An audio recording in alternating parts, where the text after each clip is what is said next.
What's happening, guys? Jim the Game Guru. Today, Shards of Infinity.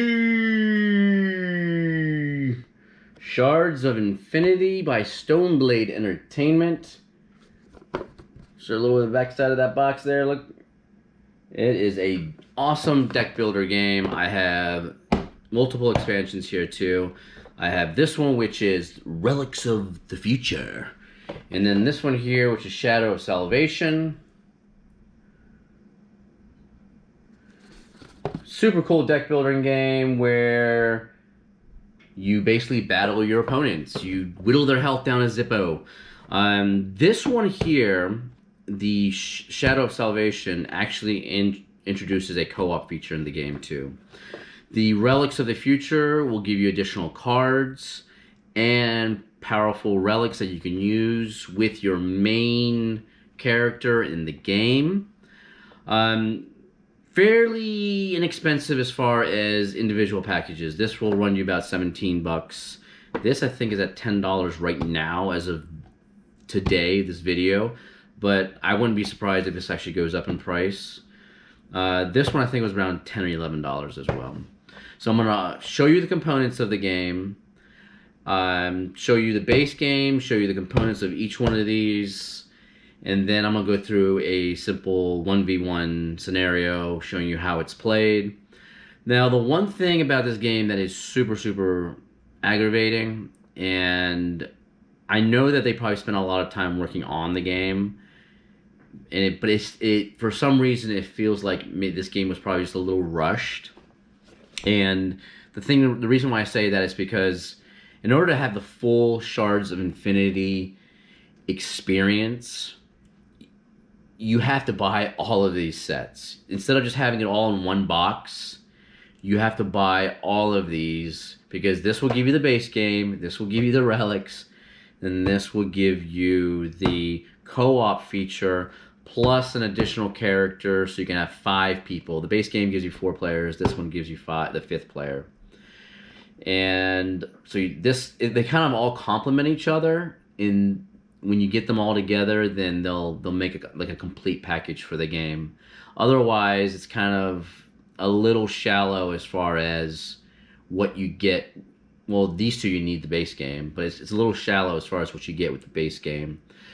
But I'm gonna go in there. I'm gonna show you guys a quick 1v1. If you guys are new to this channel, please subscribe. All about video games and board games. You're a video game and board game nerd. So let's get to it. Let's see how it's played.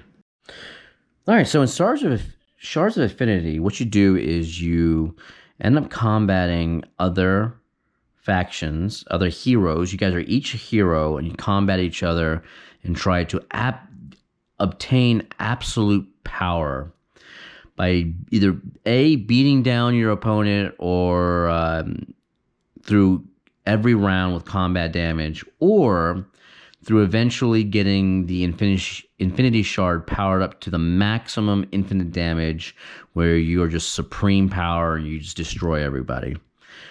And just like in most deck building games, you start off with a hand of 10. So in this particular case, we have our hand here starting. We have 7 crystals that we're going to start off with. We have 1 blaster, 1 Infinity Shard. Now this Infinity Shard is going to be the card that will eventually get up to infinite damage once your character gets up to 30 mastery. I played a lot of games though with this game that you don't even get to this. You can actually win the game with just getting someone's health down to 0 before you even get to this condition. This Infinity Shard is basically like a fail-safe in the game, so the game doesn't take forever. Eventually somebody's going to get this and just kill everyone. And then there's the Shard Reactor, which you use to gain crystals. So in this game, you have crystals that are your main source of currency, and they are used to buy things in the market. I'm going to show you the 5 different heroes. This game does come with 4 heroes. This is Rez. Rez is the hero that comes with Shadow of Salvation. So in every single hero that you play ends up having a health dial here that goes to 50. And then the mastery dial, which starts off at 0 but ends up getting a 30. This is what you use to use the more powerful abilities and cards that you pick up, as well as eventually getting the infinite damage on the Infinity Shard. So we have Rez, we have Ko Sin Woo with the purple. And just like a lot of games, different factions do different things. I'm not sure what Rez's faction does as far as the cards that are in the deck, because this is fairly new. I haven't played with him yet. But there are cards that specialize in discarding. There's cards that specialize in life. And here's Volos. This guy's, the cards for this faction usually focus on life regeneration. Then there's cards that focus on purely attack. Decima. This is more of like the android or cybernetic faction. Well, not as cybernetic as this one. This one's like pure cybernetic. Tetra. So really cool. So each one, like again, health dial, mastery dial. They also have an ability down here that allows you to pay 1 crystal to gain 1 mastery. So even if you have money left over, if you have 1 money left over, you can always increase your mastery by 1. So for this game, I think I'm going to play with Tetra. So I'll put Tetra here. Start her off at 50, 0 mastery. Okay. And then I guess the other person I'll do Volos. So 50, and then we'll put him at 0 mastery. I believe the first player that goes gets 0, but the second player that goes will actually increase by 1, and then the third player increases by 2. And this is just because the first player has advantage of going first. So Volos gets 1 mastery. Actually, you know what? I'll just put these side by side in the decks over here. Why not? Okay, so this is the market here where you can buy cards. You can see here some of the cards here. So like this is Eric Devotee. So you get allies in this game, and you also have champions in this game. So this card costs 2 crystals, and then you basically, when you play this card during your turn, draw a card. And Unify is if you have another ally of the same faction out in play. It's an ability. Here's an ally that's a mercenary, and how you can tell he's a mercenary is because he's got this red border around it, and it'll actually say mercenary. So one thing that's very, very unique in this game is that most time with deck builders, you buy a card, it goes into your discard pile immediately. But with this game, if you want to use the mercenary straight up, you can. So I could spend 3 crystals, use this mercenary's abilities, but then after I use this mercenary, it goes into the trash pile of the market deck. So it does not go into your deck. So you either choose to purchase a hero or an ally or a champion or whatever, and then they go into your discard pile, or they end up going in, or you use the mercenary ability and they get trashed after you use them. Let's see. Let's take a look at some of the instruction manuals real quick before we go. So here's the base game, Shards of Infinity instruction manual.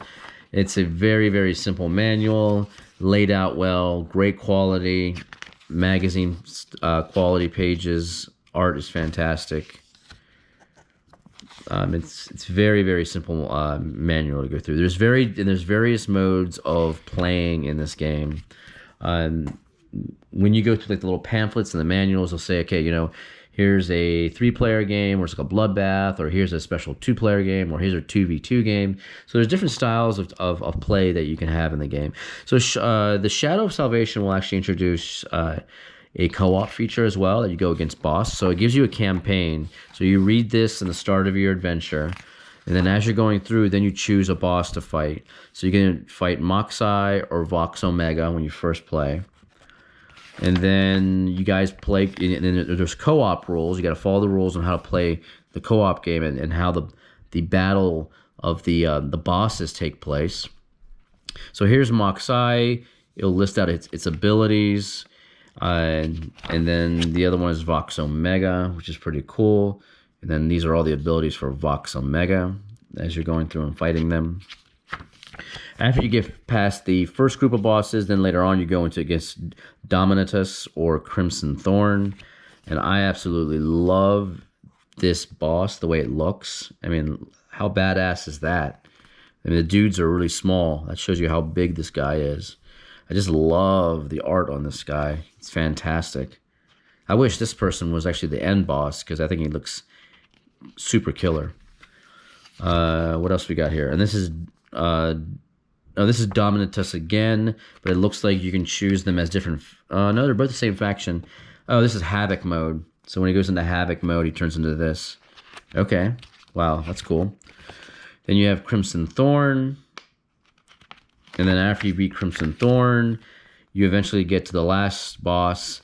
Now it does say 6 bosses that you fight in this co-op mode, but in reality it's more 5 bosses, because the last boss you choose what you want it to be, either the Glitch Mother or the Mind Hacker. And you can see that it's Viria the Glitch Mother in certain abilities, and then or you face Viria the Mind Hacker. So it depends on what kind of faction you want the last boss to be. So it's one of these 2 factions if you're doing the Mind Hacker, and then it's the other factions if you're doing it as the Glitch Mother. So it's actually 5 bosses, but you just choose what you want the last boss to be. So that is Shadow. And of course, Shadow of Salvation also gives you res, the 5th player. And you do also get in Shadow this additional health dial. This is in Mastery dial. This is for the bosses, to keep track of the bosses as you're battling in co-op.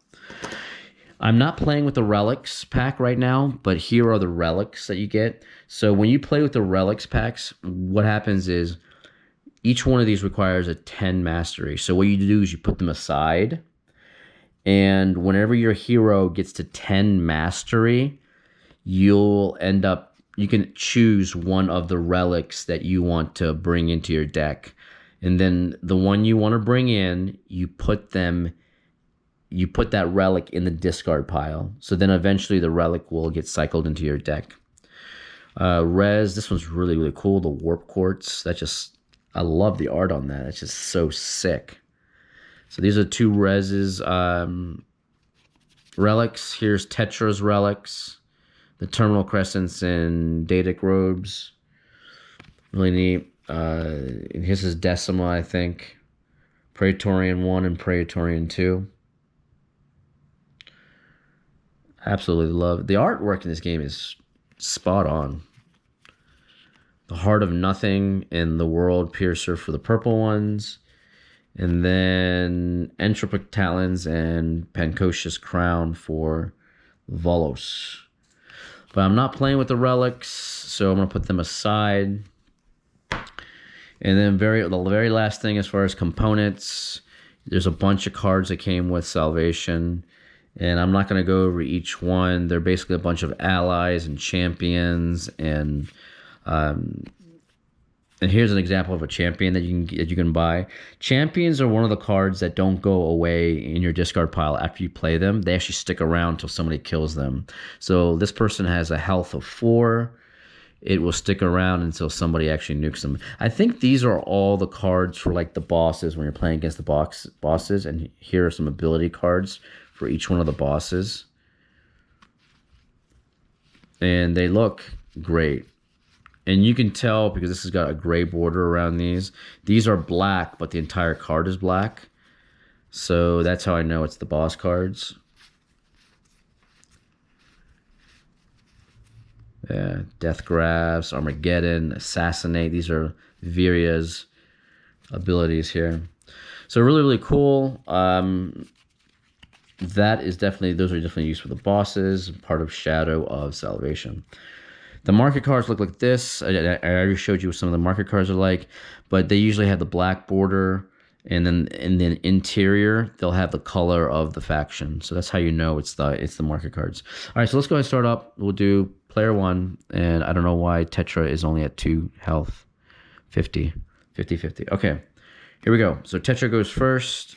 Up, I'm starting it all off wrong. So you draw 5 cards because you start off a deck of 10.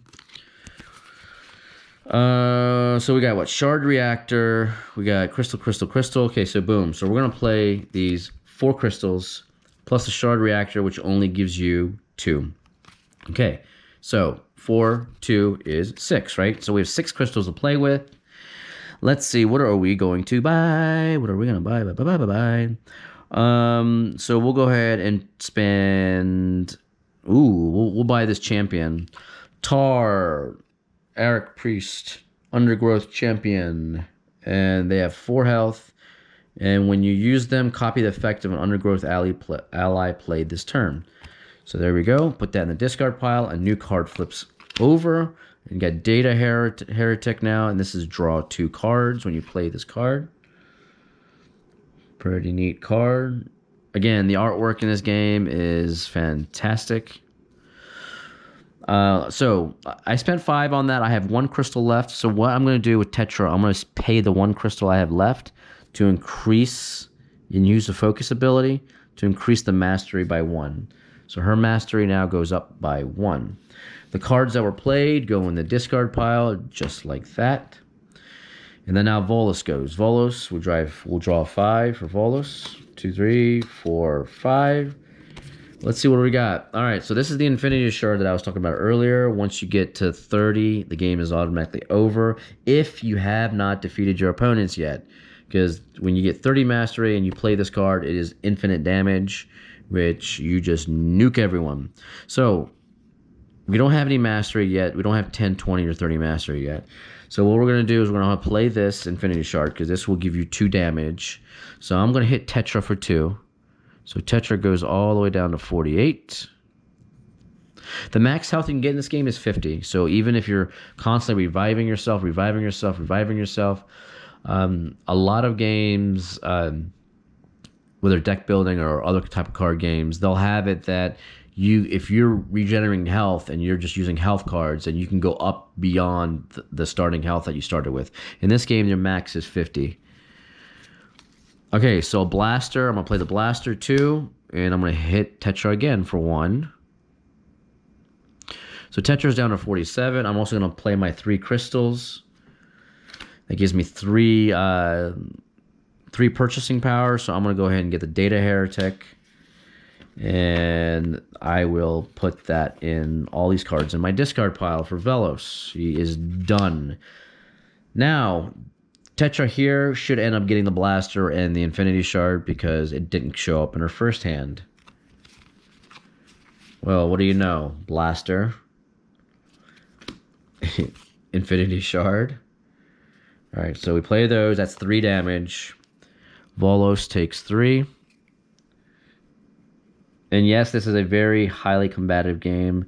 If you're if you're somebody that has very thin skin and you don't like combat, and this might not be the game for you. But if you like combating and battling other people, then this is it's pretty solid.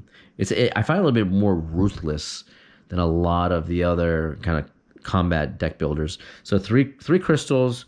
We're gonna go ahead and play those 3 crystals. What do we got? Let's go for the reactor drone. So that's worth 3. That goes in the discard pile. This goes here now. Ooh, wow, we got a lot of Undergrowth cards. I'm gonna do a really, really crappy shuffle because I don't want to be here too long shuffling. So I'm gonna do a lousy shuffle here. We're gonna go and draw 5 cards. And put those 5 cards there. So now Volos goes, and he's going to have all the money like Tetra did on their first hand. So he has 6 yummy, yummy crystals. Let's see what he's going to do.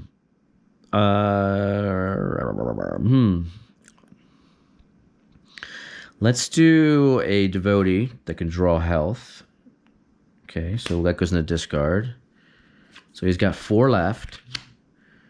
Let's do a Ooh, so the purples seem like they focus on trash removal, just like in Ascension, the game Ascension with the purple faction. I think it's called Void. I can't remember. These guys do the same thing. They focus on and getting rid of cards from your discard pile, so you can get rid of the trash. So that's 5. Now we have 1 left over, so I'm going to use his focus ability to increase his mastery by 1. So now he's at 2 for his mastery. This goes in the discard pile. All of this that he played. Let's do another light little crappy shuffle here. Just for the purposes of demo and speeding this up. All right, and then let's go ahead and draw 5. Because at the end of your turn, you always draw your 5 cards. Now, Tetra goes. Tetra. Let's see what you got, Tetra. You got 1 blaster and 4 crystals. Okay. 4 crystals, 1 blaster. We're going to play those. Volos takes another hit. Down to 46. We have 4 crystals. What are we going to do? Let's try to maximize our... So they're gonna buy Killing Drone. Or Kiln Drone for 1. Probably going to go ahead and get the Devotee too for 2. So it's 3, right? You know, we had 4. Did we have 4 there? Yeah, we had 4. So we have only 1 left. So we can either get the Skirmisher 2. Wow.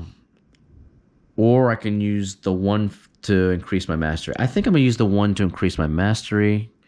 So that will now go up to 2 for Tetra. This goes in the discard pile. We draw 5 new cards. 3, 4, 5. Okay. Now we go over here to Volos. And, oh, he's got an ally. A couple ally cards. Okay. So we're going to go ahead and play Umbra the Scourge. This will give me 1 mastery. Ooh, so he goes up to 3. And I may banish a card from my discard pile or my hand. Well, I don't really want to do that. Let's go ahead and play the Data Heretic now. I get to draw 2 cards from my deck. And I've got the Infinity Shard plus the Blaster. I'm going to play those 2. That's 3 damage. So now Tetra falls all the way down to 44. 44 for Tetra.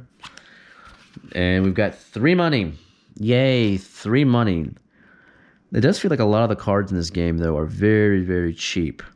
I'm going to go for another Data Heretic because having 2 cards that draw 2 is pretty powerful.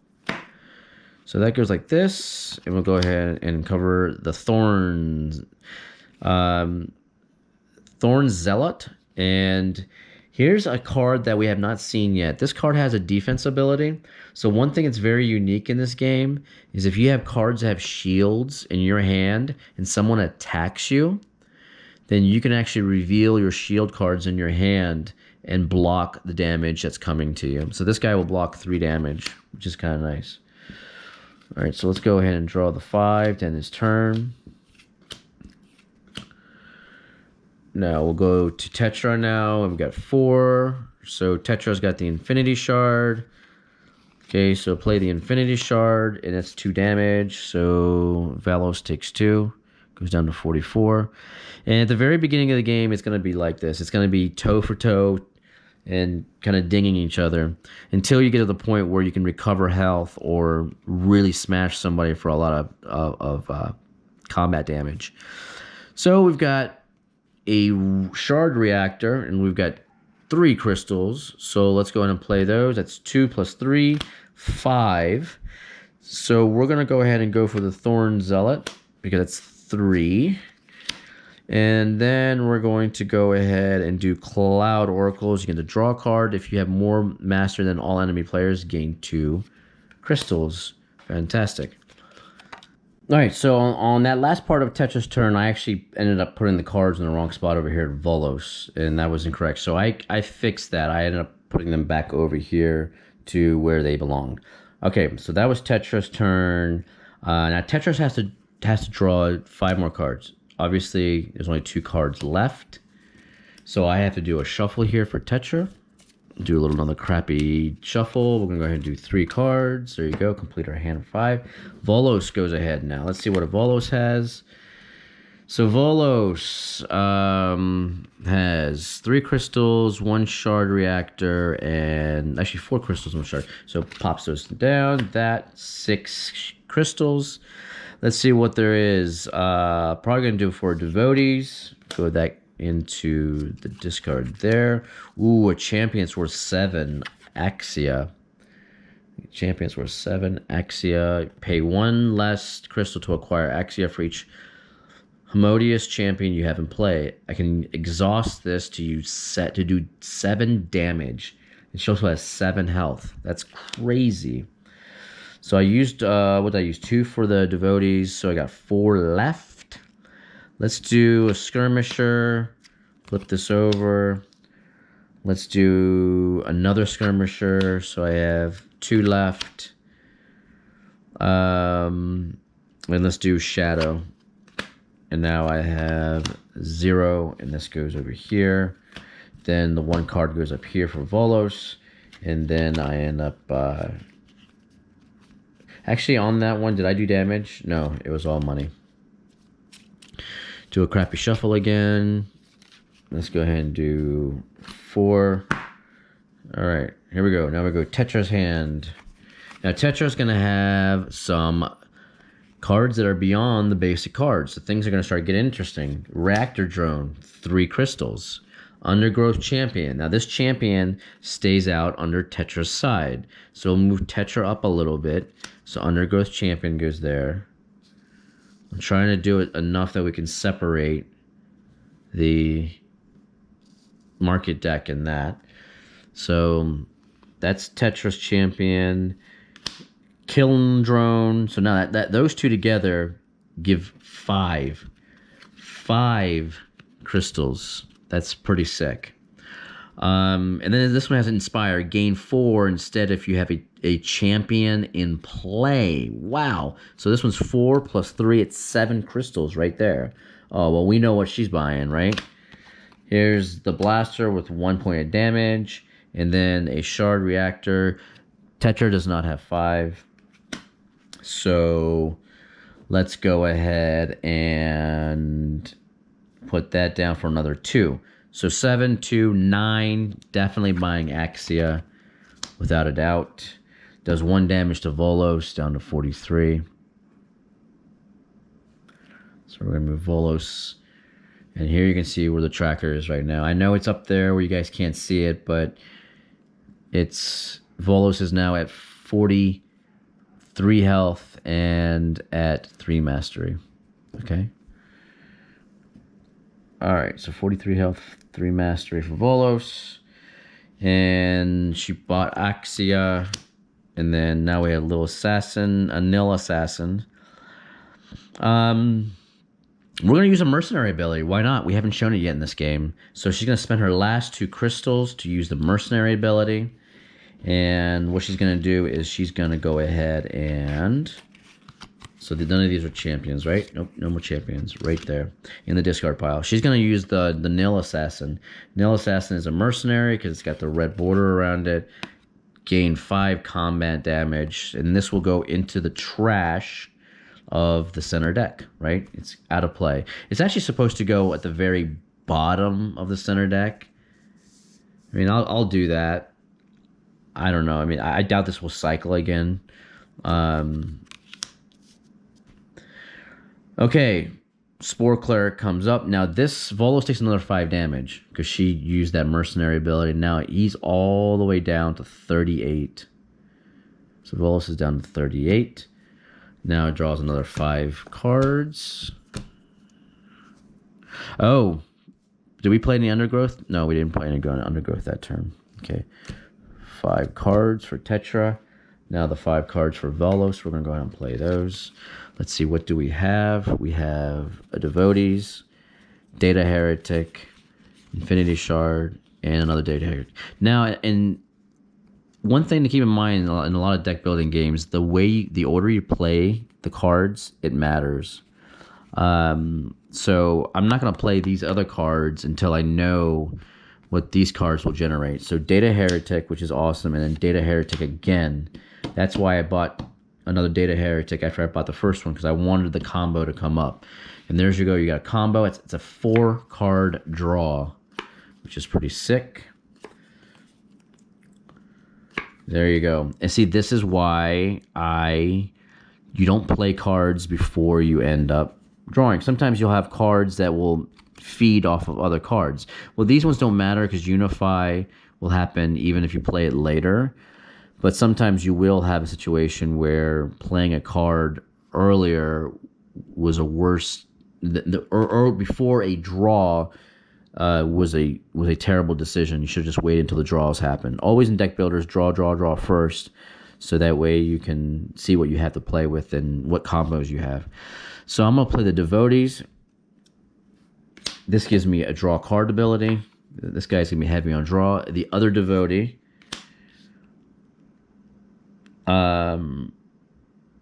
which allows another draw. Now it says Unify. If you have played another Undergrowth ally this turn, or reveal one from your hand, gain 3 life.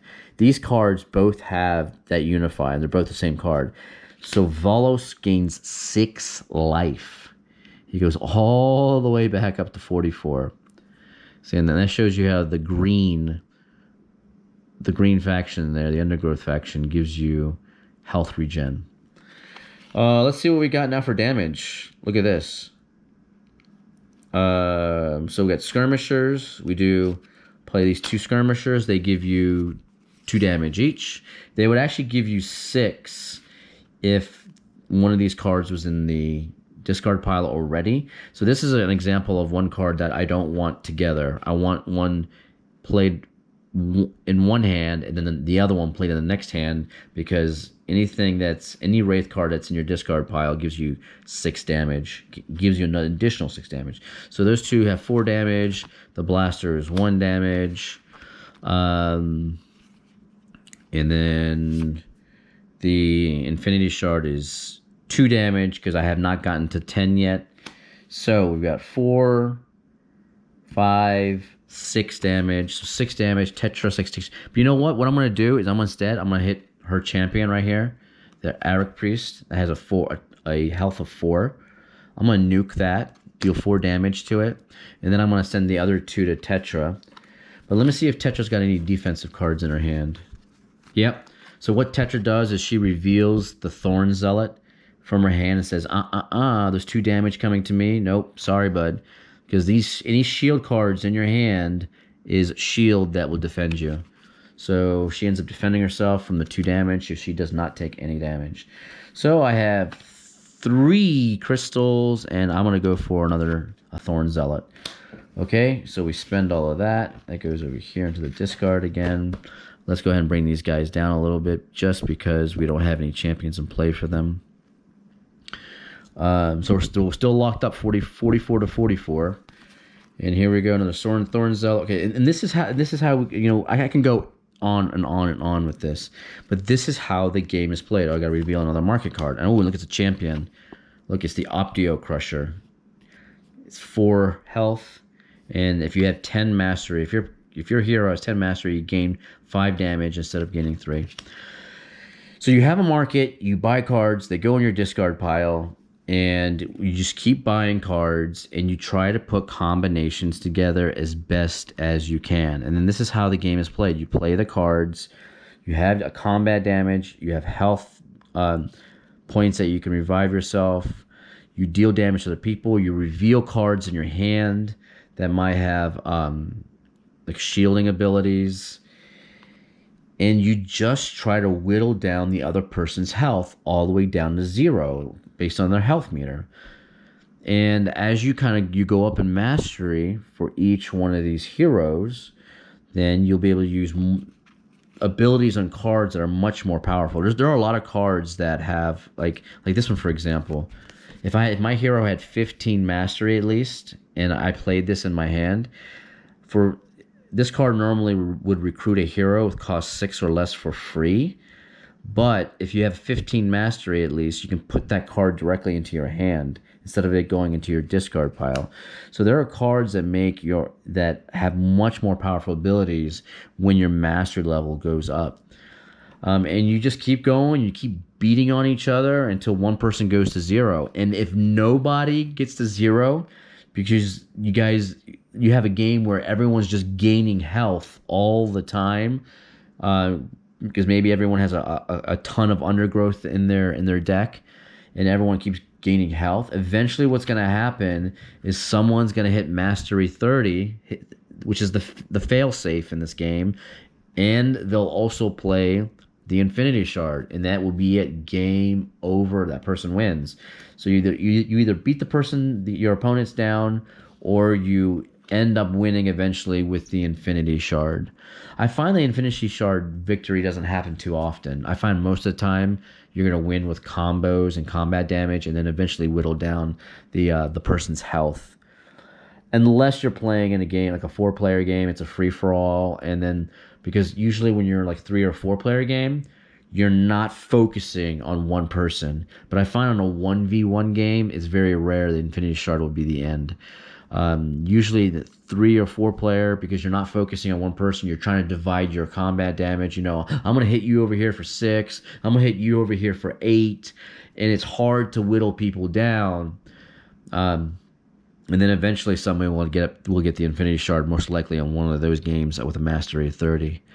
But yeah, this is how you play the Shards of Infinity, and it is by Stoneblade Entertainment.